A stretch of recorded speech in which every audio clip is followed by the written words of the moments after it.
Hi everyone. This video is just a quick introduction to the Level 3 Moodle site. Now we've been using Moodle in Level 3 for 3 to 4 years now, but it's gone through a few changes over the years, and I just want to point out how it currently stands. When we first started using Moodle, it was an option. So you could deliver the content through the iBook, you could deliver content with pen and paper off of the K drive, or you could use Moodle to deliver content. But there were two problems with this.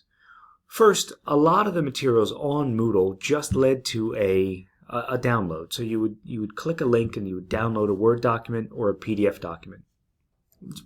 For the teachers, it's very similar to the K drive in that respect then. And for the students, it didn't necessarily work that well because they had to then fill it out in Pages or something or with an annotator and then find a way to get it back to the teacher, and it was a bit unwieldy. The second problem was that we had a lot of duplicate materials. So you would look on Moodle and you would see a whole list of things, of activities.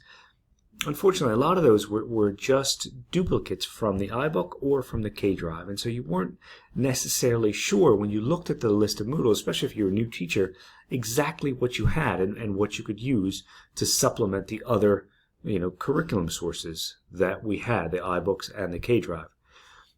So in the last couple of quarters, we've looked at Moodle and we've tried to make it more useful and user-friendly for both teachers and students, and I'll show you what we've done. Okay, so obviously we want to go here. This is moodle.uaufp.info, and we are in Level 3. Now you click on that and you're going to get a whole list of these teacher websites. We don't want those. Okay, now of course you're going to see your own name up there, but that's just a blank template that you can fill in with materials. If you want to do that, that's kind of outside of the scope of this explanation. What we're going to be looking at is the shared course, and that's this one right down here, Level 3 Integrated Skills. So we click on that, it's going to ask you to log in.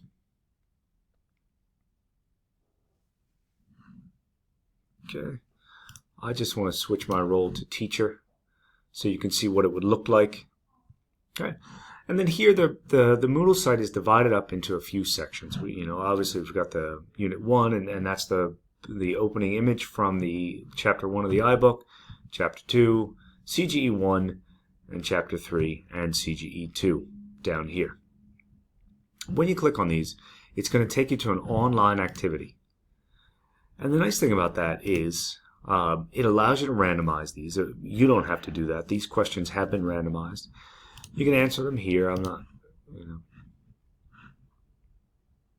And also you have the navigation pane over here. And, excuse me, I started this off early this morning just playing around, and it's remembered the things that I've done. So you can walk away from this, come back. Your students can walk away from this, come back, and pick up where they left off. There are also readings.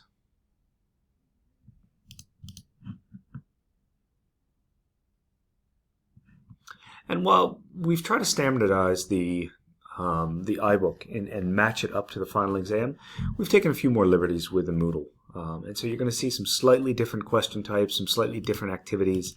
Obviously this is just a heading to paragraph, but it's done in a slightly different way than what you would see it, which I think is actually good for students in the sense that it makes them think outside of the box a little bit, hopefully.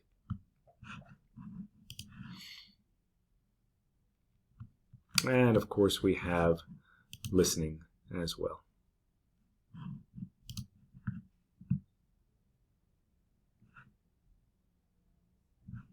The listening file is embedded on the page. Your nose can remember 50,000 different scents.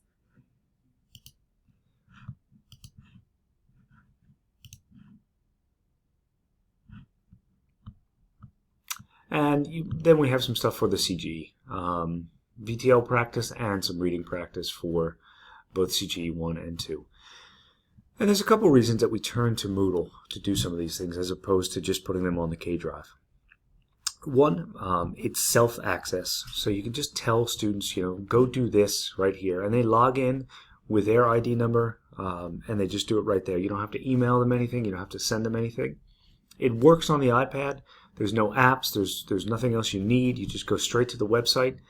And you can also get all of the grades in one place if you choose. You go over here to Admin, click on Grades, and you'll see, you should see 2 sections up here if you're teaching 2 sections. I just have 1 right now, so that's my class.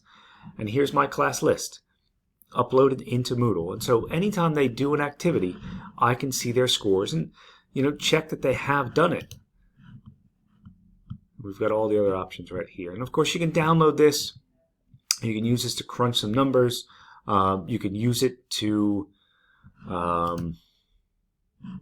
so you should be able to export Excel spreadsheet, XML file, things like that. If you want to use it for your CWG scores, things like that. So I think it gives you a pretty good overview of Moodle. It's, like I said, it's designed to be user-friendly and hopefully helpful. The only thing that I would like to mention, I guess the only caveat right now, is that this is a new set of materials. We started in Q3, and Angela Kent and David Rumps did the lion's share of the work. It has been vetted, but it has not been vetted as carefully as some of the other materials that we do have, certainly the iBooks and things like that. So just keep that in mind as you do it. It's a continual process. We're going to be checking up on it. We're going to be adding new things. We're going to be improving it.